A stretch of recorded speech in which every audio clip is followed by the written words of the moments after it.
Good morning dear friends, welcome to we winter and do best. दोस्तों बहुत बहुत स्वागत है। और आज हम देखने जा रहे हैं संघ लोक सेवा आयोग को। यहाँ पे हम जो पुस्तक कवर कर रहे हैं उसका नाम है नागरिक शास्त्र यूपी टीजीटी पीजीटी घटना चक्र 2021 को।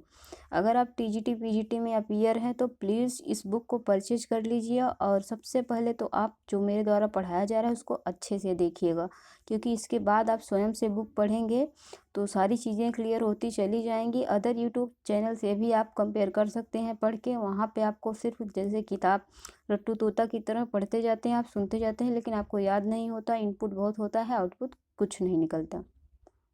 और दोस्तों आपके एग्ज़ाम में 85 to 90% क्वेश्चन यहीं से आते हैं, फिर भी आप प्रश्न गलत करके चले आते हैं। और जो 10% क्वेश्चन आएगा उसको कैसे कवर करना है, अगर आप इसको कवर करना सीख जाएंगे तब। बाकी बहुत सारे पेड कोर्सेज चल रहे हैं जहाँ पे आपको पढ़ाया जा रहा है, वही सारी चीज़ें रिपीट हो रही हैं जो आपने पढ़ रखा है, फिर भी आपको नहीं आ रहा है। तो क्यों नहीं आ रहा है, कभी इस बारे में सोचा है? इसलिए नहीं आ रहा है कि आप इनपुट करते जा रहे हैं और आउटपुट नहीं निकल रहा है। ठीक है, जितनी स्पीड में जितना ज़्यादा आप इनपुट करते हैं उसका आउटपुट 10% भी नहीं निकलता, क्योंकि पढ़ने और पढ़ाने का तरीका ही गलत होता है। और सिलेक्शन लेना है तो अच्छे से पढ़ाई करनी होगी, और अगर अच्छे से पढ़ाई करनी है तो शुरू से लेके अंत तक यहाँ से जुड़ना बहुत ज़्यादा ज़रूरी है। नहीं तो अगर आपको शौक़ है कि 4 बार 5 बार परीक्षा में अपीयर हो, 2-4 नंबर से आपका रुक जाए, तो फिर आप यहाँ से जा सकते हैं। कोई आपके ऊपर प्रेशर नहीं है कि आप ज़बरदस्ती पढ़िए। ठीक है, जिसको सिलेक्शन चाहिए वो रहेगा, जिसको सिलेक्शन नहीं चाहिए वो जा सकता है। ठीक है, चलिए आज हम पहला क्वेश्चन स्टार्ट करते हैं। संघ लोक सेवा आयोग, जिसको यूपीएससी के नाम से भी जाना जाता है। तो पहला क्वेश्चन आपकी स्क्रीन पे है, जिसमें दिया गया है कि संविधान का अनुच्छेद जो यूपीएससी के सदस्यों को हटाने के बारे में विवरण देता है। तो अनुच्छेद 317 क्या कहता है कि जो यूपीएससी के सदस्य हैं उनको हटाने का अधिकार किसके पास है? राष्ट्रपति को। राष्ट्रपति ऐसे अधिकार देता है, ऐसे आदेश देता है कि उसके पद से उसको हटाया जाएगा। जो उच्चतम न्यायालय को राष्ट्रपति द्वारा निर्देश दिए जाने के पश्चात उस न्यायालय के द्वारा अनुच्छेद 145 के अधीन इस प्रयोजन के लिए निर्धारित प्रक्रिया के अनुसार दी गई जांच के पश्चात इस संबंध में दिए गए प्रतिवेदन के आधार पर जारी किया गया हो। ठीक है, तो कदाचार के आधार पर इनको हटाया जाता है। बहुत ज़्यादा इसमें परेशान होने की ज़रूरत नहीं है। उच्च न्यायालय निर्देश जो देता है उसी को आदेश बना के कौन दे देता है? राष्ट्रपति। बस इतना याद रखिएगा। अगला देखते हैं यहाँ पे संघ लोक सेवा आयोग का प्रधान कौन होता है। ठीक है, जैसे आपने लोक सेवा आयोग लोकसभा का देखा, विधानसभा का देखा, तो यहाँ पे कौन होता है प्रधान? यहाँ पे एक अध्यक्ष होता है। कौन होता है? एक अध्यक्ष होता है और वही प्रधान होता है। इसको हम देख लेते हैं। देखिए, इसमें एक तो अध्यक्ष होता है और अन्य जो होते हैं 10 अन्य सदस्य होते हैं। तो अगर आपसे टोटल सदस्यों की संख्या पूछेगा तो 11 हो जाएंगे। अगर अध्यक्ष को छोड़कर पूछेगा तब 10 हो जाएंगे। ठीक है, तो ऐसे नहीं पूछेगा छोड़कर या लेकर, आपसे पूछेगा सहित और रहित। जैसे सर्वोच्च न्यायालय उच्च न्यायालय में पूछता है, वैसे यहाँ भी पूछेगा कि संघ लोक सेवा आयोग के अध्यक्ष सहित कितने होंगे? तो 11 होंगे। संघ लोक सेवा आयोग के अध्यक्ष के अलावा कितने सदस्य होते हैं? तो 10 होंगे। तो ये कॉन्सेप्ट आपका क्लियर होना चाहिए, क्योंकि परीक्षा में ऐसे ही घुमा के प्रश्न पूछा जाता है और यहीं से पढ़ के आप जाते हैं, लेकिन वहाँ गलत हो जाता है। ठीक है, तो अच्छा पढ़ाने वाला टीचर होना चाहिए। एग्जामिनर का माइंड सेट पकड़ना बहुत ज़्यादा ज़रूरी होता है। तो सदस्यों को लेकर आपका जो कन्फ्यूजन है वो यहाँ पे सही हो गया होगा। अब देखते हैं लोक से जो आयोग का प्रधान होता है वह अध्यक्ष होता है। 28 नवंबर 2018 से इसके जो अध्यक्ष हैं उनका नाम है अरविंद सक्सेना। ठीक है, और वर्तमान में अभी तक यही है, इनको ध्यान रखना है आपको। तीसरा नंबर प्रश्न क्या कहता है कि संघ लोक सेवा आयोग के सदस्य कब तक अपने पद पर बने रह सकते हैं? तो कहीं ना कहीं कार्यकाल के बारे में या अधिकतम उम्र के बारे में पूछता है। तो कार्यकाल तो आपको पता है 6 वर्ष का होता है, लेकिन 65 वर्ष की आयु तक। तो अभी आपने देखा ये 65 वर्ष की आयु, एक जगह आपने और देखा होगा एससी सुप्रीम कोर्ट के जो न्यायाधीश होते हैं उनकी भी 65 वर्ष होती थी और हाई कोर्ट की 62 होती थी। तो ये भी आप यहाँ पे रिवीजन करते चलिए। ठीक है, क्योंकि ये सारी चीज़ें कनेक्ट करके हर कोई नहीं बताता। सब लोग बस उतना ही बताते हैं जितना दिया रहता है, और कुछ लोग तो उतना भी नहीं बताते जितना दिया रहता है, पढ़ते जाते हैं। तो हमको किताब थोड़ी सुननी है, हमको तो समझ में आना चाहिए, याद होना चाहिए। तो यहाँ पे 65 वर्ष सुप्रीम कोर्ट के न्यायाधीश, या फिर आप यहाँ पे यूपी जो संघ लोक सेवा आयोग के सदस्य हैं उनका भी दिया गया है। तो इसको आप कंपेयर करके अच्छे से रखिए, क्योंकि एग्जाम में ऐसे ही प्रश्न पूछेगा। तो 65 वर्ष की आयु आपको समझ में आ गया, अधिकतम होनी चाहिए। अब देखिए कार्यकाल कितना होना चाहिए, या तो 6 वर्ष का कार्यकाल इनका पूरा हो गया हो, कितना 6 वर्ष का। अब थोड़ा सा बैक में जाइए, फ्लैशबैक में। 6 वर्ष कहाँ पे आपको मिला था? 6 वर्ष मिला था राज्यसभा सदस्यों का कार्यकाल। क्या मिला था? राज्यसभा सदस्यों का कार्यकाल 6 वर्ष मिला था। अभी यूपीएससी के जो सदस्य हैं उनका भी कार्यकाल 6 वर्ष का है। तो इनको ऐसे कोरिलेट करके पढ़ेंगे। यही तो मैं बता रही हूँ कि जितना ज़्यादा कोरिलेशन बनाएंगे एक जगह के फैक्ट को दूसरी जगह में, उतना ही ज़्यादा जो आपका कन्फ्यूजन है वो ख़त्म हो जाएगा। और एग्जामिनर यही करता है, एक जगह का फैक्ट दूसरी जगह, एक जगह की शक्तियाँ दूसरी जगह, ठीक है, ऐसे घुमा घुमा के ऑप्शन से प्रश्न गलत कर दे, कठिन बना देता है। प्रश्न कठिन नहीं होता है। अब यहाँ पे देखते हैं अगला प्रश्न, संघ लोक सेवा आयोग के सदस्यों की नियुक्ति कौन करता है? तो सबसे पहले याद रखिएगा, इनकी नियुक्ति होती है, निर्वाचन नहीं होता है, मनोनयन नहीं होता है, ठीक है, इनकी नियुक्ति होती है। तो बहुत बार आपकी टीजीटी परीक्षा में ऐसे प्रश्न पूछे गए हैं कि नियुक्ति होती है, मनोनीत होते हैं, निर्वाचित होते हैं, क्या होते हैं? तो नियुक्ति आपको यहाँ पे रखना है। तो यहाँ पे देखिए इसका डी ऑप्शन हो जाएगा, क्योंकि इनकी नियुक्ति कौन करता है? राष्ट्रपति करता है। चलिए अगला प्रश्न देखते हैं। आर्टिकल 316(1) के अनुसार जो है यहाँ पे संघ लोक सेवा आयोग के अध्यक्ष और अन्य सदस्यों की नियुक्ति कौन करता है? राष्ट्रपति करता है। और आयोग के किसी भी सदस्य की सेवा शर्तें उसकी नियुक्ति के उपरांत अलाभकारी परिवर्तन नहीं किया जाता। जैसे कि मान लीजिए वेतन, भत्ता या पेंशन हो गया, ठीक है, कि अगर आप संघ लोक सेवा आयोग के अध्यक्ष या सदस्य नियुक्त हो चुके हैं तो नियुक्ति के उपरांत कोई भी कमी नहीं की जाएगी, ठीक है, जिससे आपको क्या हो, लाभ न हो, जिससे आपका लाभ जो है खतरे में आए। तो अलाभकारी परिवर्तन संभव ही नहीं है। अगर आप अध्यक्ष के पद पर नियुक्त हो गए हैं तो जो पहले से नियत था उतना ही आपको वो लाभ मिलेगा। तो उसमें किसी भी प्रकार का परिवर्तन नहीं हो सकता है।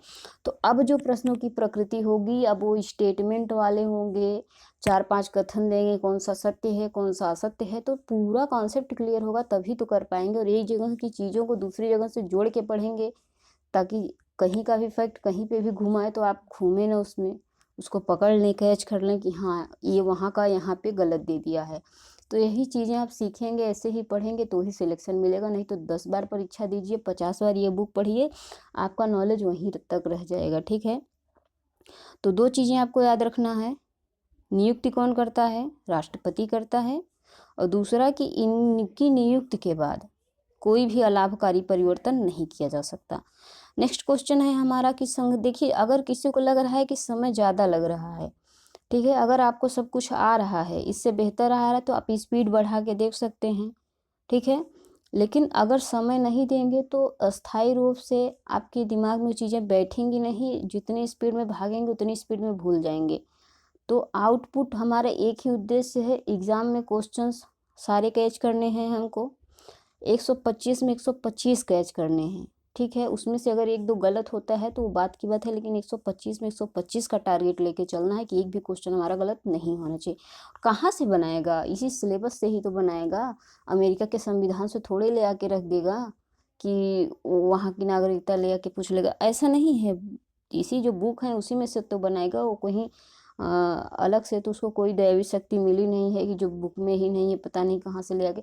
हाँ, कॉमन चीज़ें पूछता है जो करंट अफेयर से जुड़े हैं, एकदम सिंपल चीज़ें पूछ लेता है आपको समझने, क्योंकि आपने उस लेवल तक पढ़ा ही नहीं है, उसको समझा ही नहीं, समझने की बात होती है। अगला प्रश्न यहाँ पे है कि संघ लोक सेवा के आयोग के सदस्यों की नियुक्ति, अभी आपने देखा था राष्ट्रपति करता है, तो इसमें कोई भी दिक्कत की बात नहीं है।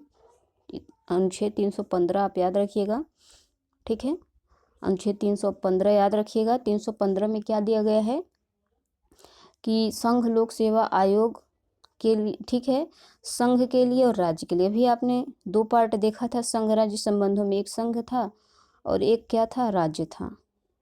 और आप अगर सिविल की तैयारी किए हुए हैं या सुने हुए हैं तो इतना तो नॉलेज होगा, एक यूपीएससी होता है और एक यूपीपीएससी होता है, ठीक है, स्टेट पीएससी होता है, ठीक है, स्टेट पीएससी होता है।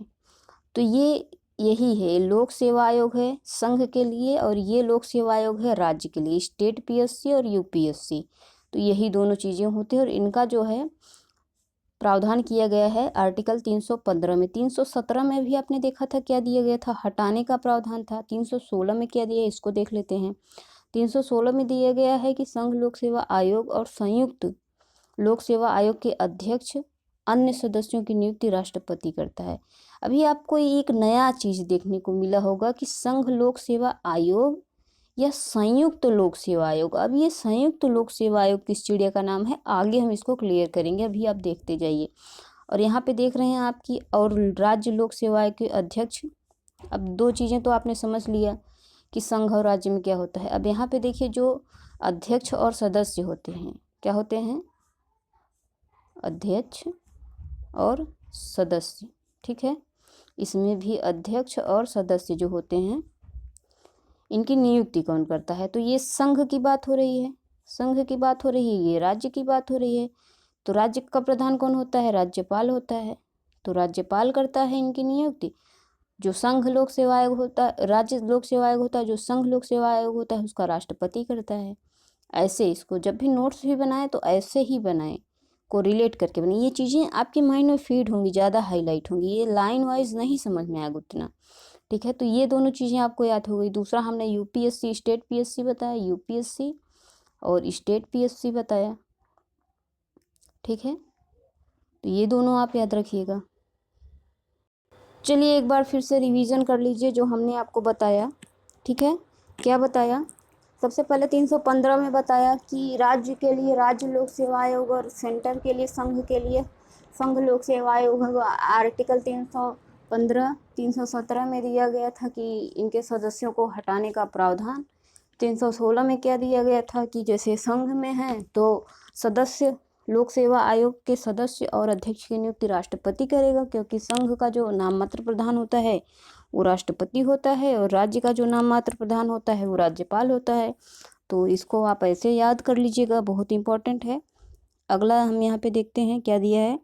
अब देखिए इसको ध्यान से दीजिए, हम इसमें समय ज़्यादा आपका ले रहे हैं। क्यों समय ले रहे हैं, क्योंकि परीक्षा में प्रश्न यहीं से बनेगा और आप गलत करेंगे। देखिएगा पहली चीज़ जो नोट करने की बात है, यहाँ पे ध्यान से देखिए, 2 या अधिक राज्यों के लिए एक संयुक्त राज्य लोक सेवा आयोग रख सकते हैं। अभी आपने ऊपर देखा था ना संयुक्त राज्य लोक सेवा आयोग, जैसे कि अनेक राज्यों में एक या एक से अधिक राज्यों में 2 या 2 से अधिक राज्यों में एक ही राज्यपाल हो सकता है। राज्यपाल के बारे में पढ़ा था। तो क्या 2 या 2 से अधिक राज्यों में संयुक्त राज्य लोक सेवा आयोग नहीं हो सकता, हो सकता है, बिल्कुल हो सकता है। तो दोनों को कनेक्ट करिए, कनेक्ट करेंगे तो चीज़ें याद रहेंगी और लंबे समय तक, और जो आपका कॉन्सेप्ट है क्लियर रहेगा, कन्फ्यूज़न नहीं होगा। तो जैसे 2 या 2 से अधिक राज्यों का एक राज्यपाल हो सकता है, वैसे ही एक संयुक्त राज्य लोक सेवा आयोग हो सकता है 2 या अधिक राज्यों के लिए। इसको आप याद रखिएगा। और ये कैसे हो सकता है, चलिए हो सकता है हमने मान लिया, लेकिन कैसे हो सकता है, इसकी स्थापना कौन कर सकता है, इसकी स्थापना कर सकता है संसद कर सकता है। लेकिन ऐसे ही संसद को शक्ति नहीं प्राप्त है कि उसका मन किया तो कर दिया, नहीं मन किया तो नहीं। इसके लिए 2/3 सदस्यों, ठीक है, जो राज्यसभा होती है इसके 2/3 सदस्यों का प्रस्ताव भेजा जाता है। बहुमत से पारित प्रस्ताव जो है संसद को भेजा जा सकता है, तो वही इस पर जो है इसकी स्थापना करती है संयुक्त राज्य लोक सेवा आयोग की। अब आपसे पूछेगा कि जो संघ लोक सेवा आयोग है राज्य के लिए, संघ के लिए एक ही हो सकता है, ऐसा नहीं है। यहाँ पे देखिए, किसी राज्य का राज्यपाल संघ के लोक सेवा आयोग से राज्य की आवश्यकताओं की पूर्ति के लिए कार्य करने के लिए प्रार्थना करे तो राष्ट्रपति के अनुमोदन से संघ लोक सेवा आयोग राज्यों के लिए भी कार्य कर सकता है। तो जो यूपीएससी है वो स्टेट पीएससी के लिए कार्य कर सकता है। सिंपल लैंग्वेज में हम आपको बता दें, याद रखेंगे तो हिंदी तो आप समझ ही लेंगे। जो यूपीएससी है स्टेट पीएससी के लिए कार्य कर सकती है, लेकिन ऐसा करने के लिए जो राज्यपाल होता है, ठीक है, राज्य का राज्यपाल होता है, वो प्रार्थना करता है। किससे प्रार्थना करता है, राष्ट्रपति से। और राष्ट्रपति के अनुमोदन पर जो है लोक सेवा आयोग यूपीएससी स्टेट पीएससी का कार्य कर सकती है, ठीक है, उसके लिए भी कार्य कर सकती है। 6ठा नंबर प्रश्न है, संघीय लोक सेवा आयोग के अध्यक्ष की नियुक्ति कौन करता है। अभी आपने पढ़ा था राष्ट्रपति करता है। कितने सदस्य होते हैं, जो मैंने स्टार्टिंग में आपको बताया था संघ लोक सेवा आयोग में। सबसे पहली बात तो जो यहाँ पे ध्यान देना है, ये राज्य लोक सेवा आयोग पूछा है कि संघ लोक सेवा आयोग पूछा है, इसको ध्यान रखना है। तो 11 सदस्य होते हैं, ठीक है, इसको हम बता चुके हैं, इसमें कुछ नया नहीं है।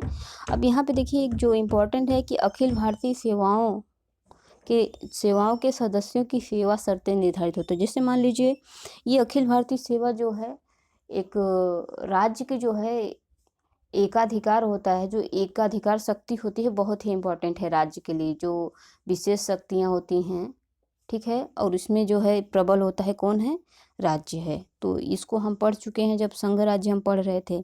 तो अखिल भारतीय सेवाओं के जो सदस्य होते हैं उनकी सेवा शर्तें, क्या नियम होनी चाहिए, क्या उसकी योग्यता होनी चाहिए, ये कौन निर्धारित करता है, ये संसद करता है। कौन करता है, संसद करता है, ठीक है। इसको आप यहाँ पे देख सकते हैं 312 के तहत, ठीक है, राज्यसभा उपस्थित और मतदान देने वाले सदस्यों के 2/3 बहुमत से यह प्रस्ताव पारित कर दे कि संसद या राज्य के लिए एक सम्मिलित या अखिल भारतीय सेवाओं का सृजन किया जाना चाहिए। ऐसा उपबंध करे तो संसद इन सेवाओं का उपबंध कर सकती है और इनके लिए नियम एवं सेवा शर्तें निर्धारित कर सकती है। जैसे किसी भी पोस्ट का सृजन, अखिल भारतीय सेवा का सृजन करना है तो राज्य क्या करेगा, राज्य उपस्थित या मत देने वाले 2/3 सदस्यों के बहुमत से एक प्रस्ताव पारित करेगा। उसके बाद क्या करेगा, संसद इसको स्थापित कर देगा, ठीक है।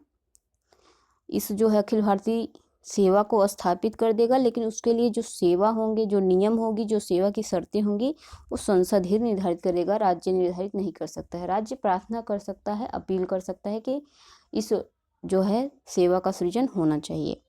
एक नई अखिल भारतीय सेवा गठित की जा सकती है, कैसे की जा सकती है, आर्टिकल 312 के तहत। 312 के तहत राज्यसभा क्या करेगी, प्रस्ताव पारित करेगी और संसद उसकी स्थापना कर नियम एवं सेवा शर्तें स्थापित करेगी। यही सारी चीज़ें इसमें दी हुई हैं। भारत में कुछ लोक सेवाओं और उनके प्रशिक्षण केंद्रों की सूची मिलाना है। चलिए इसको हम देख लेते हैं। यहाँ पे देखिए ये लोक सेवाएं हैं और इनके प्रशिक्षण केंद्र कहाँ कहाँ पे हैं, तो इसको हम व्याख्या में देखते हैं क्योंकि वहाँ पे ज़्यादा अच्छा रहेगा। तो देखिए भारतीय जो प्रशासनिक सेवा है ये राष्ट्रीय शासन अकादमी मसूरी में है। पुलिस सेवा कहाँ पे है, ये केंद्रीय प्रशिक्षण कॉलेज माउंट आबू पे है। भारतीय रेल सेवा प्रथम श्रेणी स्टाफ कॉलेज बड़ौदा में है और आयकर सेवा स्कूल प्रशिक्षण स्कूल नागपुर में है। तो इसको आप कहीं नोट कर लीजिए, इंपॉर्टेंट है, इसको रट लीजिएगा, ठीक है, बहुत ज़्यादा ज़रूरी है। अगला यहाँ पे देखते हैं, भारत में लोक सेवाओं में भर्ती के लिए प्रारंभिक परीक्षा पद्धति सर्वप्रथम अनुशंसा की गई तो कोठारी आयोग के द्वारा। जो यहाँ पे देख रहे हैं लोक सेवाओं में भर्ती, जो यूपीएससी है उसमें जो प्रारंभिक परीक्षा पद्धति की सर्वप्रथम अनुशंसा की एक जो है प्री एग्ज़ाम होना चाहिए, ये कोठारी आयोग ने करी थी, ठीक है। और ये सुझाव देने के लिए डीएस कोठारी की अध्यक्षता में एक आयोग गठित किया गया था।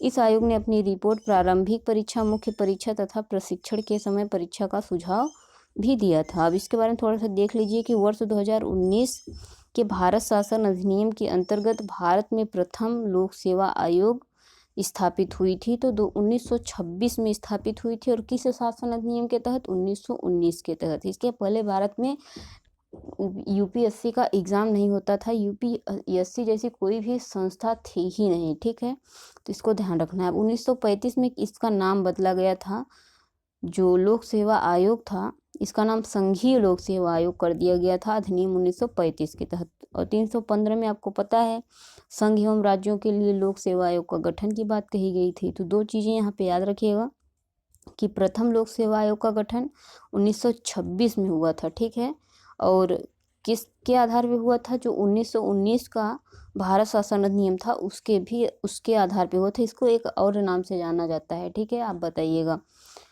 और उसके बाद 35 जब आया अधिनियम 1935, तब इसका नाम संघ लोक सेवा आयोग कर दिया गया। लोक सेवा आयोग से इसमें संघीय जोड़ दिया गया शब्द। उसके बाद यहाँ पे जब अनुच्छेद 315 के अंतर्गत संघ और राज्यों के लिए अलग अलग लोक सेवा आयोग के गठन की बात कही जा रही थी। और 2 या 2 से अधिक राज्यों में एक ही संयुक्त राज्य लोक सेवा आयोग हो सकता है। और अगर राज्य लोक सेवा आयोग प्रार्थना करे कि संघ लोक सेवा आयोग राज्य लोक सेवा आयोग के लिए कार्य करे तो भी वो कर सकता है।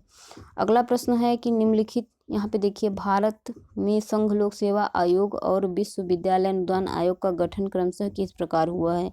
तो संविधान और अधिनियम विधि के द्वारा हुआ है। तो इनका संविधान में भी उल्लेख है और अधिनियम के द्वारा भी ये स्थापित हुए हैं, तो ये दोनों इम्पोर्टेंट हैं। अगला प्रश्न यहाँ पे हम देखते हैं, इसको आप देख सकते हैं यहाँ पे, ठीक है, कि भारत में संघ लोक सेवा आयोग और विश्वविद्यालय अनुदान आयोग का गठन क्रमशः संविधान और अधिनियम द्वारा हुआ है। संघ लोक सेवा आयोग का गठन भारतीय संविधान के अनुच्छेद 315 के तहत हुआ है। तो आप सभी को पता ही था। और यहाँ पे देख लेते हैं, विश्वविद्यालय अनुदान आयोग का गठन विश्वविद्यालय आयोग अधिनियम 1956 के द्वारा किया गया था, जिसे 20 दिसंबर 1985 को संशोधित भी किया गया। आज का आखिरी प्रश्न है आपकी स्क्रीन पे कि भारत में संघ लोक सेवा आयोग द्वारा वार्षिक प्रतिवेदन किसके समक्ष प्रस्तुत किया जाता है? तो राष्ट्रपति के समक्ष प्रस्तुत किया जाता है, क्योंकि यही इनकी नियुक्ति करता है।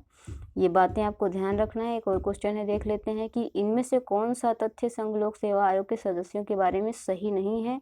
तो अगर ऐसे प्रश्न पूछा जाता है तो आपको सबसे पहले यहाँ पे इसको बंद कर देना है कि भैया पूछा क्या है, इसको ध्यान देना है। पूछा है नहीं है, सत्य नहीं है। अब देख लेते हैं, राष्ट्रपति द्वारा नियुक्ति होते हैं, सही बात है। उनकी नियुक्ति 6 वर्ष के लिए जैसे राज्यसभा के सदस्यों की होती है, या फिर 65 वर्ष के लिए जैसे सुप्रीम कोर्ट के मुख्य न्यायाधीश की होती है। तो ये सारी चीज़ें आपको याद रखनी है। वे प्रधानमंत्री, जब वे राष्ट्रपति द्वारा नियुक्त होते हैं तो प्रधानमंत्री द्वारा थोड़े नियुक्त होंगे, और वे क्या होते हैं, निष्पक्ष होते हैं। तो ये 3 चीज़ें सही हैं, बाकी सी वाला गलत है, और यही इसका राइट आंसर हो जाएगा। ठीक है, इसको हम बता चुके हैं। नेक्स्ट हमारा जो वीडियो होगा आपातकाल से संबंधित होगा। अब इसको रिवीजन करना होगा, तो कैसे करना है? सबसे पहले आप देखेंगे, हमने देखा था हटा कौन सकता है, तो हटा सकती है कौन? राष्ट्रपति हटा सकता है। लेकिन इसको हटाने के लिए कौन परामर्श देता है? तो सर्वोच्च न्यायालय देता है। उसके बाद संघ के लिए अलग, राज्य के लिए अलग 315 में मिलता है। 317 में हटाने का प्रावधान मिला था। राष्ट्रपति इनकी नियुक्ति करता है और वही इनको पद से हटा भी सकता है। और जो प्रतिवेदन होता है राष्ट्रपति के समक्ष ही प्रस्तुत होता है। अब ये जो प्रतिवेदन होता है संघ और राज्य का, ठीक है, प्रतिवेदन होता है, तो संघ में आपको पता है राष्ट्रपति होता है तो राष्ट्रपति को होगा, और यहाँ पे राज्यपाल होता है तो राज्यपाल को प्रतिवेदन प्रस्तुत करता है राज्य लोक सेवा आयोग। तो ये आपका अलग हो गया। उसके बाद आपने यहाँ पे देखा था कि नियुक्ति कौन करता है? सदस्य और अध्यक्षों की नियुक्ति की बात हो गई। राज्य लोक सेवा आयोग के में राज्यपाल करेगा और संघ लोक सेवा आयोग में राष्ट्रपति करेगा। ये चीज़ आपकी क्लियर हो गई, ठीक है। और ये जो यूपीएससी की, और इसके पहले आपने एक और देखा था कि 2 या 2 से अधिक राज्यों में एक संयुक्त क्या हो सकती है? संयुक्त राज्य लोक सेवा आयोग हो सकता है। लेकिन ऐसा कब हो सकता है? जब राज्यसभा क्या करे? प्रस्ताव पारित करे। तो संसद क्या कर सकती है? संयुक्त राज्य लोक सेवा आयोग का गठन कर सकती है, ठीक है। उसके बाद अखिल भारतीय सेवाओं के बारे में आपने देखा था किस प्रकार से 2/3 बहुमत से क्या करता है? प्रस्ताव पारित करता है, और संसद क्या करता है? स्थापित करता है अखिल भारतीय सेवाओं का। उसके लिए जो नियम होता है, जो सेवा शर्तें होती हैं, वो संसद ही करता है। तो ऐसे बहुत सारे फैक्ट हैं, इनको ऐसे आँख बंद करके सोचिएगा क्या क्या आज हमने पढ़ा, तो वो सारी चीज़ें याद होंगी। उसके बाद हमने कार्यकाल बताया था, सदस्यों की संख्या बताया था, कैसे कैसे राज्यपाल से और यहाँ पे राज्यसभा से, सुप्रीम कोर्ट के न्यायाधीश से इसको कनेक्ट किया था। 1-2 बार पढ़ेंगे तो सब कुछ आपकी जुबान पे हो जाएगी, एक एक शब्द मेरा गूंजेगा। ऐसे ही रिवीजन करेंगे तो बहुत ही बेहतरीन ढंग से आपकी तैयारी हो जाएगी। एग्ज़ाम में एक भी क्वेश्चन बाहर नहीं जाएगा। आखिर एग्जामिनर भी तो इंसान ही है, कोई देवता थोड़ी है कि कहीं से भी प्रश्न बना देगा। आखिर कहाँ से बनाएगा? पूरा एकदम टॉपिक को एकदम ऐसे पढ़ो कि कुछ बाहर जा ही ना सके इससे, और करंट से भी जोड़ जोड़ के पढ़ो, ठीक है। तो क्लास यहीं पे समाप्त होती है। ज़्यादा से ज़्यादा लोगों तक शेयर करिए ताकि सभी लोग सही समय पे जुड़ जाएं, और जिनको नौकरी की आवश्यकता है, वास्तव में सीरियस हैं, वो ईमानदारी से मेहनत करते रहिए, शुरू से लेकर अंत तक जुड़ते रहिए, ठीक है। और कम से कम इस वीडियो को 2 से 3 बार देखना है, 2 से 3 बार देखना है, और किताब भी पढ़ते जाना है। जहाँ पे दिक्कत हो एक बार फिर से वीडियो देख लीजिए, आपको सारी चीज़ें याद हो जाएंगी। लेकिन रिवीजन बहुत ज़्यादा ज़रूरी होता है। और आपको जो क्लासेस दी जाएंगी, अभी तो हम सिर्फ प्रीवियस ईयर देख रहे हैं क्योंकि समय है आपके पास, इतना जल्दी एग्ज़ाम नहीं होने वाला। तो अच्छे से पढ़ेंगे, ठीक है, एक एक चीज़, और फ्री में सब कुछ पढ़ाया जाएगा। कोई भी आपसे फीस नहीं ली जाएगी, एकदम फ्री में है। फ्री का मतलब ऐसा नहीं है कि आप इसके प्रति लापरवाही करें। यही फ्री क्लासेस जो हैं आपको बिना फ़ी की सक्सेस दिलाएंगी। 8,000, 10,000, 16,000, 20,000 खर्च करने से कोई मतलब है नहीं। क्वालिटी होनी चाहिए एजुकेशन में, और क्वालिटी से भी ज़्यादा जो ज़रूरी होना चाहिए, आउटपुट निकलना चाहिए और एग्ज़ाम में सिलेक्शन मिलना चाहिए। ठीक है, तो बहुत बहुत धन्यवाद।